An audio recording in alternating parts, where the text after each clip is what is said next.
Okay, everybody. So today we're going to start with Unit 4C, and so we're going to start talking about savings plans and investments. Okay, so a lot of this is going to be dealing with different formulas depending on what kind of loans we're dealing with or the investments. So let's jump right in.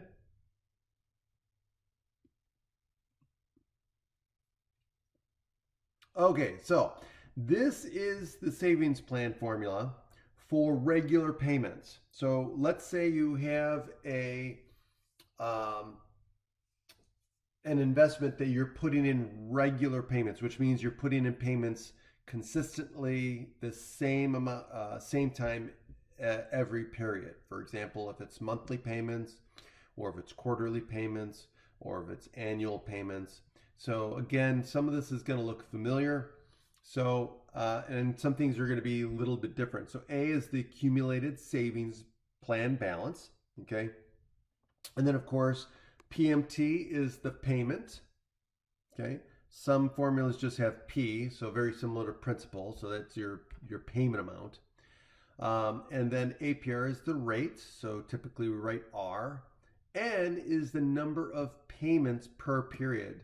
The number of payment periods per year. So N is very similar to when we were talking about compounding, being N was the number of compounds per year. This is how many payments you're making per year. So payment periods, payments, same thing. And then Y is the number of years. Okay.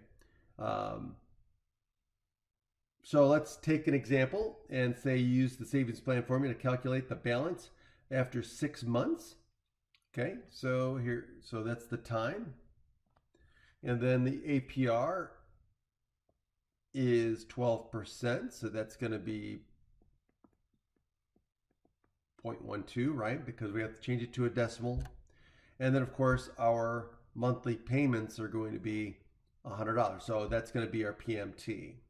Okay, and the first thing I notice is that, remember, time has to be in years. So when we do this, we're going to have this as 1/2 year, half of a year, or equal to 0.5 years. Okay, so just that's one thing we want to keep a look at. Okay, um, let's see here. Now the APR is 12, right? So we're looking at 12 monthly payments, or excuse me, 2 payments per year, right? Because it's every 6 months, and each payment is going to be $100. Okay, so all we have to do is just plug in the values. So N is going to be 2, right?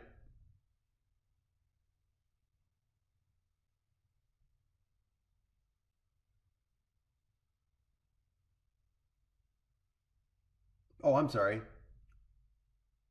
I messed up. I was looking at, hold on. Oh, after 6 months. You're right. That's the time. So it's not. It is monthly payments. That's so N is going to be 12.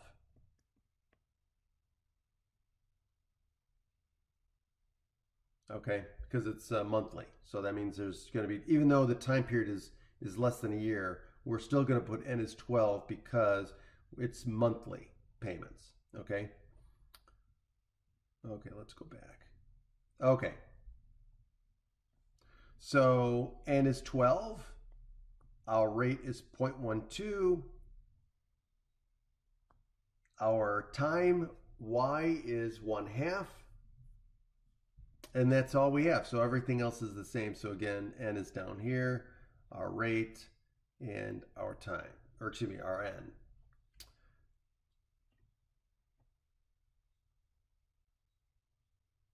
And so all we have to do is just simplify, and we get $615.20 at the end of 6 months. Okay, so that's the accumulated amount. Now, here are some definitions. So an annuity is a series of equal regular payments. So anything that falls into that definition is technically called an annuity. An ordinary annuity is just a savings plan in which the payments are made at the end of each month. And then, of course, annuity due is where the payments are made at the beginning of each period. Okay. So that's the difference between ordinary annuity and annuity due. Okay. So now, future value. So the future value of an annuity is the accumulated amount. So it's just a number. It's just another way of saying the accumulated amount. Okay. So you're looking at some future date, and you're looking at the value of that date at that time, and so that's just the accumulated amount. Present value, that's the present value of the policy, or excuse me, of the plan. Okay. So present value of a savings plan is a lump sum deposit that would give the same end result as regular payments into the plan. So that's just whatever the present value of the plan is. Okay. So you've got present value versus future value. So let's look at this here. So you would like to retire in 25 years from now, and you have a retirement fund from which you can draw an income of $50,000 per year. So forever, right? So that's the key, so forever. So you want to have enough money in there that you could live off the interest. And the amount of the interest is going to be $50,000 a year. Now, you're also going to assume a 7% excuse me, rate of return. So there's a couple things going on. First of all, you have to figure out what your goal is. Okay? What is your retirement number? How much money do you need to have in order that your interest will give you $50,000 a year? So the first thing you have to figure out is, what is that amount that you have to save? Okay? And so that's going to be the first calculation that we want to do. So how do we figure that out? So we know we want to take some percentage of some value, right? So we want to take 7% of some value. So we want to do 7% of some value will equal 50,000. Okay, so that's the formula we're looking at. Okay, so of means multiplication. So this, we're going to change the 0.07. So there's our formula. 0.07 times n equals 50,000. And that will give us our answer. So all we have to do is divide by 0.07. And our answer is $714,000, 286, right? So $714,286. Okay. So approximately $715,000. So in this case, it's okay to round up.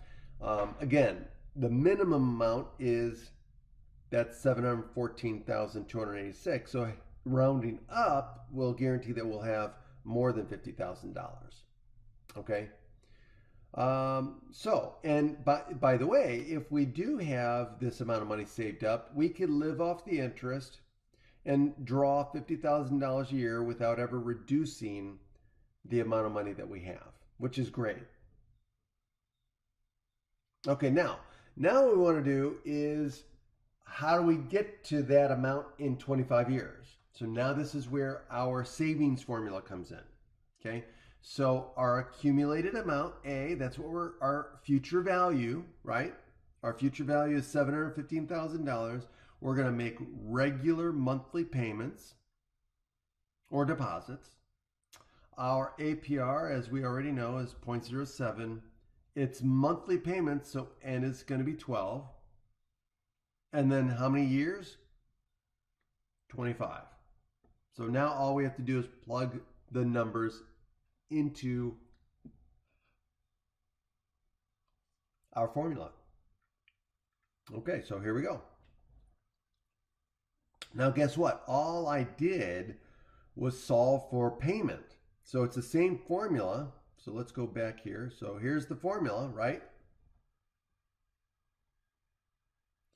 So all I did was multiply by the reciprocal of this. So all I did was just flip um, flip that and multiply both sides by the same thing.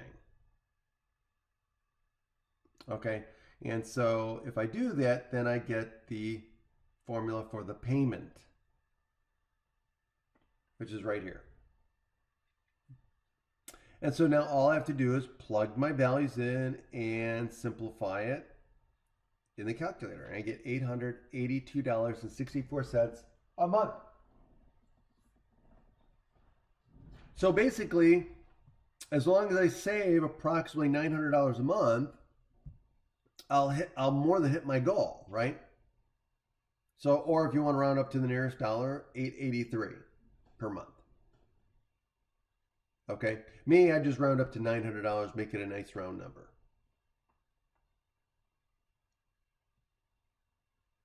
Okay, total return. Now, consider an investment that grows from an original principal value to a later accumulated amount A. The total return is the percentage change in the investment value. So this is like the relative change, right? So one of the things you want to think about is final minus initial divided by initial. So again, this is what we call percent change or relative change, right, that we talked about before. So total return is nothing more than just taking the absolute change from your principal amount. If you were to invest a principal amount and where it got to finally, that's your accumulated amount, and use that in this formula. Okay, so that is total return. Annual return is you consider an investment that grows from an original amount, again, P, to a later accumulated amount, A, in Y years. Your annual return would be what you would, what your annual return rate would be if it was to grow compounded annually. Okay, so the annual return is the annual percentage yield that would give the same overall growth that you got. So that's total return versus annual return. So let's look at this mutual fund gain. It says you invest $3,000 in the Clearwater Mutual Fund over 4 years. Your investment grows in value to $8,400 in that time period. Okay, so what they want us to do is calculate the total return and the annual return for this period of time. Okay, so let's do that. So again, this is our initial investment, right? That's our principal. So that's going to be our initial value, and then our final value, which is our accumulated amount. And so now we're going to use our formula for total return. And all we do is just plug in. So again, this is our P, and this is our A. Okay? So if you just remember final minus initial, or yeah, final minus initial divided by initial. So plug in the values, and it's 180% return. So that's our total return. Okay, that's just taking where we started and where we ended. Okay, and finding the percent change. So it was 180% growth over the 4-year period. Now, what about the annual return? Okay, so if we were to take the same beginning and ending results and we say, okay, we want to calculate what does that mean in annual growth as a percentage, right? So that's our annual return. So annual return is given by this formula. So it's the proportion, right, of where you ended versus where you began, raised to the 1 over y, 1 over the time period, minus 1. And so all we do is just plug in our numbers, and we get 29.4%. Okay, that is our annual growth. So that's basically what the annual growth rate would be if we did the same thing and it was compounded annually, and we got from the 3,000 to the 8,400. That would be our annual rate, our APY. Okay. Okay, types of investments. So now we're going to start talking about types of investments so you could use to grow your money. Okay, so one is called a stock or equity. Equity means ownership. Okay, when you buy a house and you're starting to pay off your house, the more you pay down the balance of your house, the mortgage, the more equity you have in your home. Okay, so it's ownership in a company in this case. Stock is an ownership in a company. Okay. Invest some principal amount to purchase the stock. The only way to get your money, though, is to sell the stock, right? Stock prices change daily, over or even hourly if you want, by the minute. So the sale may give you either a gain or a loss on your original investment. A bond or a debt. So there's equity securities, which are stocks, and then you got bond security or debt securities, which are bonds. Well, bonds is one type of debt security. Okay, this represents a promise for future cash. So it's like a loan. You're loaning your money to an entity with the promise that they're going to pay you back something in return later on. So future cash. So you buy a bond by paying some principal amount to the issuing government or corporation. So there are government bonds, and then there's also corporation or corporate bonds. Okay. The issuer pays you simple interest. So that is the big difference. You only get simple interest as opposed to compound interest. The issuer promises to pay you back your initial investment plus interest at some later date. And then, of course, you have cash investments that are generally earn interest and would include things like what? You have banks, right? Money you deposit into bank accounts. Certificates of deposits, which are also at banks, CDs. Treasury bills, okay, or what we call T-bills. Now, liquidity. Okay, so here are some terms we're going to cover that you want to know. Liquidity is related to how difficult or how easy it is to get your money out. It could be very difficult or it could be very easy. For example, if you put your money into a money market, that's as easy as writing a check. It works very similar to a checking account. Okay, you get a higher rate of return, but it's very liquid.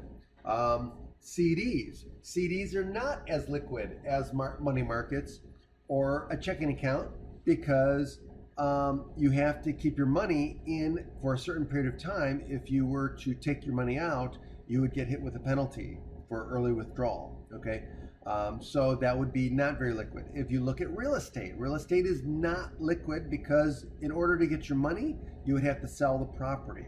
Okay, so depends on the type of investment that you're looking at. Risk. Is your investment principal at risk? So is there high risk, low risk? So some of these things are high risk, like for example, real estate, very low risk. You buy a piece of property, you're very, very low risk that you're going to lose your money. Okay. As opposed to if you buy a stock, you could lose it all overnight. Okay. But again, as long as you're aware of the risks and you do your homework, you can mitigate those risks. It's all about doing your homework. Okay. The more homework you do, the more you learn about the investments, the less risky they are. Okay. But nonetheless, some investments are inherently more risky than others. Okay. Return. How much return do you get? Okay. So this goes back to your total or annual return. Okay. Can you expect to make money or lose money? How much can you expect to lose?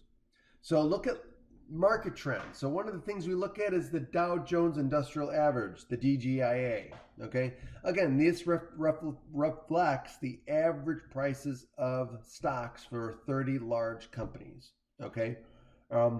Now, the Dow Jones has been around for a very long time. And as you can see, over the long haul, it has gone up, an upward direction.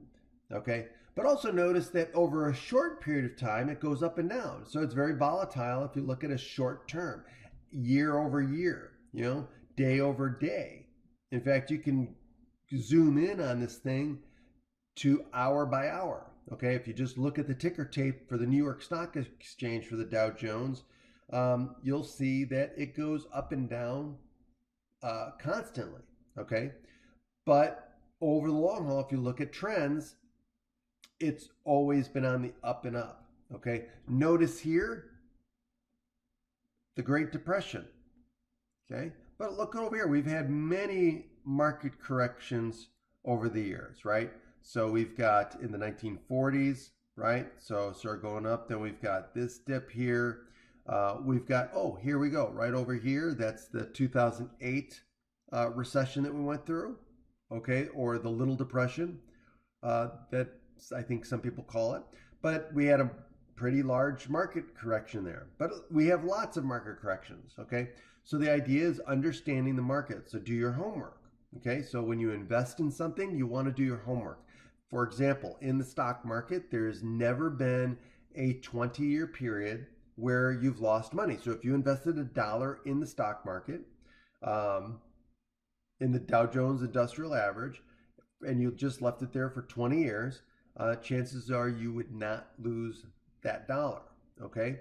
Now, what's the average over the last, since inception? Now, the average rate of return has been, I think it's been less than 6% over the course of the entire, since inception, okay? So, and again, just understanding what the stock market is. Okay, so financial data, let's look at stocks. In general, there are two ways to make money on stocks. One, you sell the stock for more than you paid for it, in which case you have what's called capital gains. Now be aware, when you sell a stock for more, you have to pay capital gains tax on that. So just be aware. Again, do your homework. Two, you can make money while you own the stock and you don't have to sell the stock because corporations may distribute part of its profits or all of its profits to the stockholders. Okay, these are called dividends. Okay, so those are the only two ways you can make money. Either you sell the stock at a gain or you keep the stock and the company may pay dividends each year. Okay. Okay, so here is the stock quote. So this is something you might see on a ticker tape on the internet or when you watch a news program or the newspaper. So making sure you understand these symbols. Okay, so again, you've got the stock symbol. Okay, so for Microsoft, it's MSFT. Okay, so you've got the change. Okay, right here. That is the change in the share price in dollars since the prior day's close. Okay.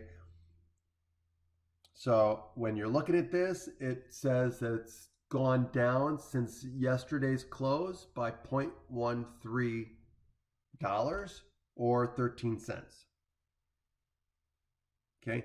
Then, of course, the percent change is just the change as a percentage. Okay, so it's the percentage change in the share price since the prior day's close. So that 13 cents, that decrease by 13 cents amounts to a negative 0.64% decrease in stock price. Okay, now volume. Volume is the number of shares that have been traded that day. So this is what's been traded, either bought or sold. Okay, and then the market cap, the total stock value of the company, okay, equal to the total number of outstanding shares. Those are shares that are still left to be, that could be bought, okay, times the share price, okay. So the market cap, again, is taking the total outstanding shares which is this right here, and multiplying by um, the share price, okay, which the share price is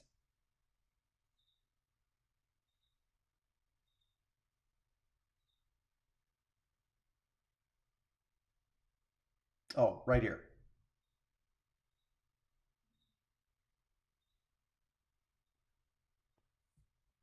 Okay, the 1976.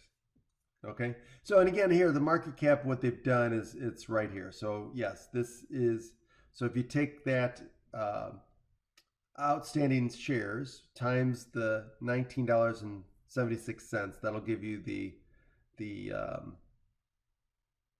177. Now again, that's in the millions. That's a lot. Okay, so it's actually uh, billions. Okay, so now P to E or PE ratio. Okay, that's the share price divided by the earnings per share over the past year. Okay, and then the dividend, last quarter dividend.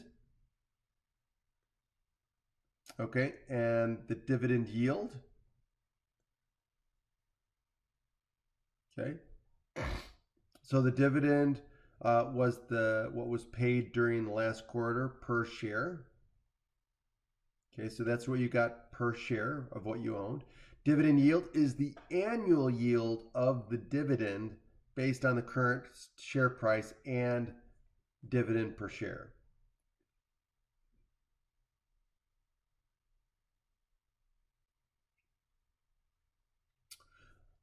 What else? And so, of course, we already talked about outstanding shares. That's the total number of shares that exists for the company. And then, of course, the 52-week high and low. So if we look at this as a rolling year, rolling 52 weeks. Okay, so in the last 52 weeks, this has been the high of the stock price. This has been the low. And then, of course, we've got the opening high and low. So as of this day, the high, so it opened in the morning, it opened at $19.92. And so as of the time of this printing, we have a high of $20 and a low of $19.67. Okay. And so that's what you need to know. So now, based on that, let's look at the answers to these questions. Okay, it says, so what is the symbol for the Microsoft stock? We went over that. So it's MSFP or MSFT for Microsoft. Okay. And then what was the price per share at the end of the day yesterday? Okay, so at the end of the day yesterday,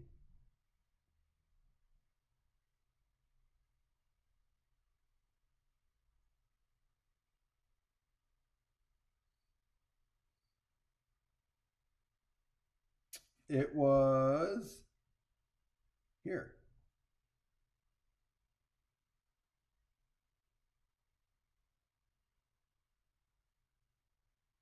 Oh, where is it?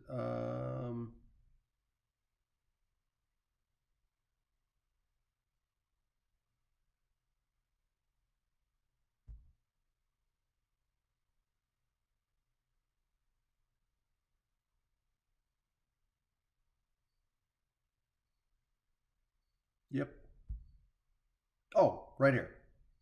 I knew I was going to miss it. So right here. So there's the prior day's close. $19.89. Okay. All right. Based on the current price, what is the total value of the shares that have been traded so far today? So that means we're going to take the current price, right? So that's going to be the $19.76, and we're going to use the volume because that's the number of shares that have been traded. So we're going to take those two numbers and multiply them to find that value for part C. That's going to be what the total value of the shares that have been traded. And then D says, what fraction of all Microsoft shares have been traded so far today? Okay, well, that's going to be taking the volume, right? And then dividing by what? The total outstanding shares.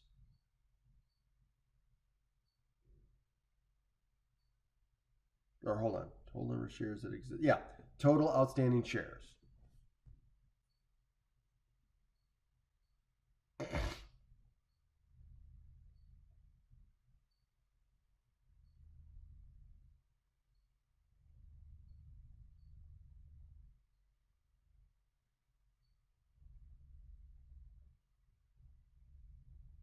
Okay, and so that's what we did.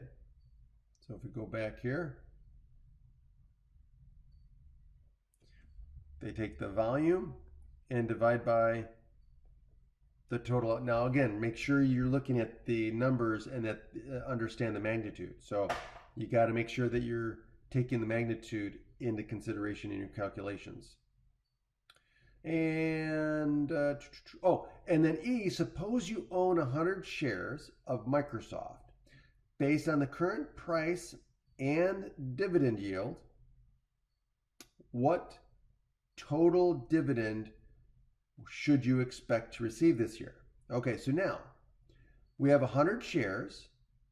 The current price, so we have 100 shares. The current price is $19.76. The dividend yield, oh, hold on. Do they want the dividend yield?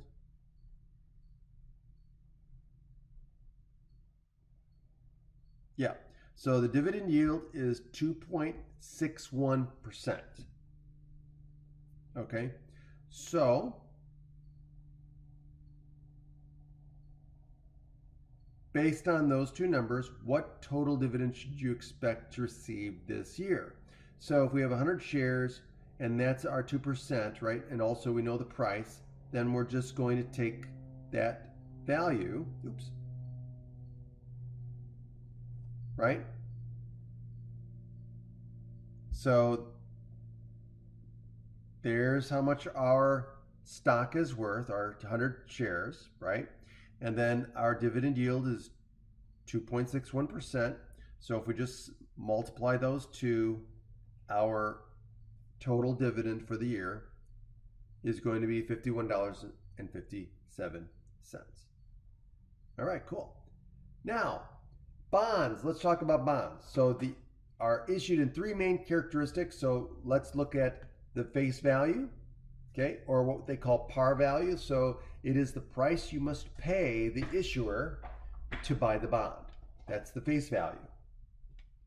The coupon rate is the simple interest rate of the bond. That's what the issuer promises to pay you. And then the maturity date. That's the date on which the issuer promises to repay the face value of the bond. Okay? Plus your interest rate. Okay, and then your current yield is the annual interest rate, annual interest payment divided by the current price of the bond. Okay? So again, face value is the price you must pay for the bond. The coupon rate, which is the simple interest rate that the issuer promises to pay you, and then the maturity date is the date that the issuer repay your face value of the bond that you paid. Okay, but in the meantime, you're going to get interest on this paid to you.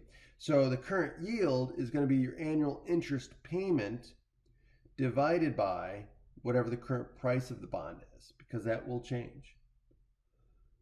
So let's say the closing price of a U.S. Treasury bond with a face value of $1,000 is quoted as 105.97 points.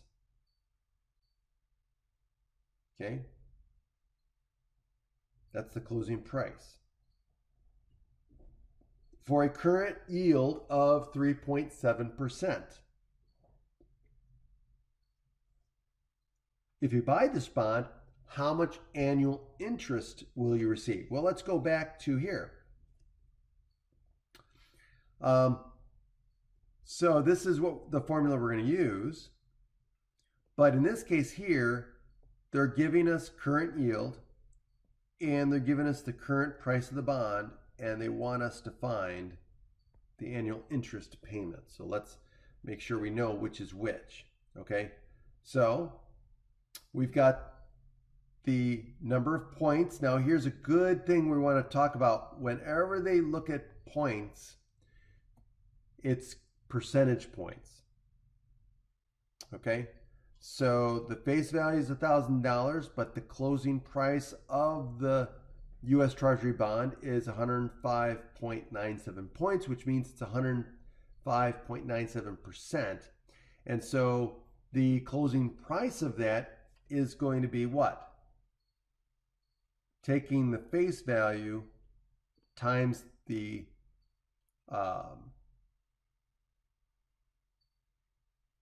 times the 105.97. So right here, that's the price. All right, so that's the current price of the bond. Okay, and so now we've got current price. Okay, we've got the current yield, which is 3.7%, and now all we have to do is plug and chug. And so 39.21 is our annual interest.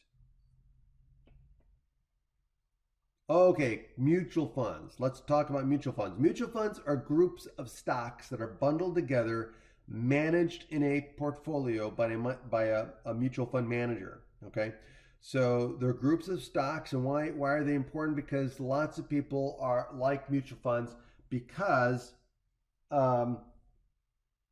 you can mitigate your risk, right? Because if you have one stock, well, then you're tied to that stock, and if the stock goes up, you make money. If it goes down, you lose money.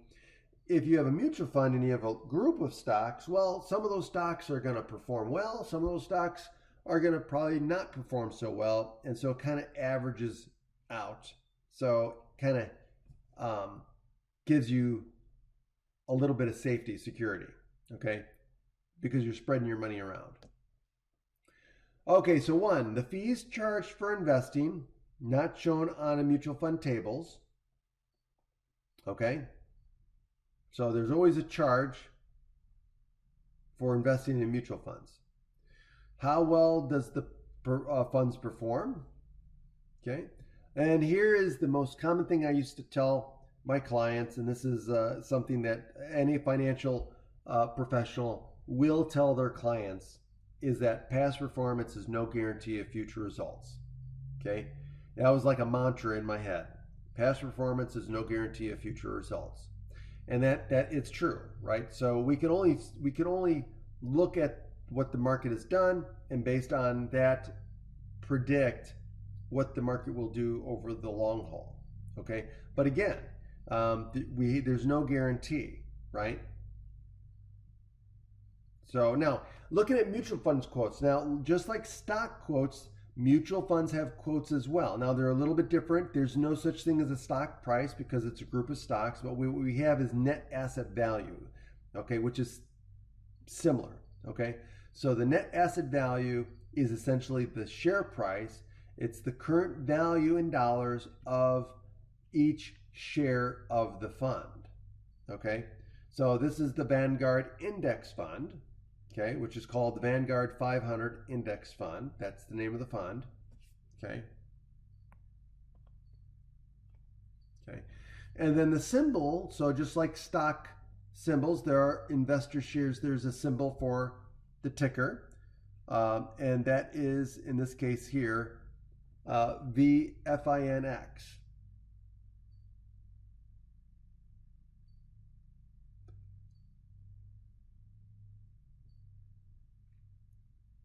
Okay. And then of course we've got the year-to-date percent return. So that's the total return on the fund's shares year-to-date. And that's always from January 1st.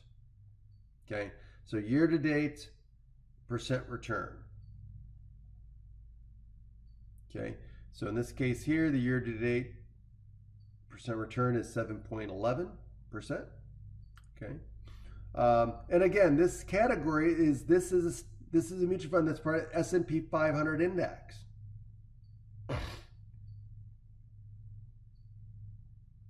That you don't need to know, but I thought it was interesting. And then of course the annual returns. So this is cool too because you get to see how this mutual fund has performed over 1 year, 3 years, the last 5 years, or the last 10 years. So you could see and compare how it's doing. Okay, so those are the annual returns. And that's the important parts of the mutual fund quotations.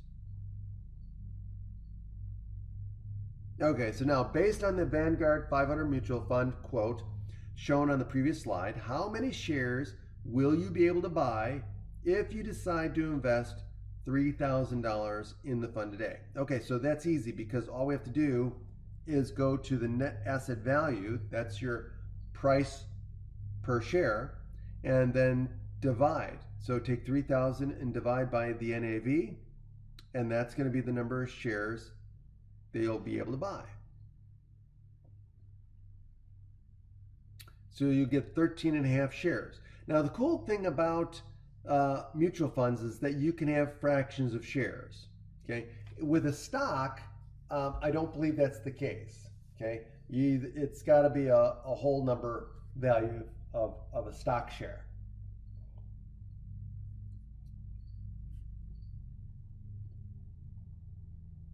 Okay, and that wraps up this section. Okay, so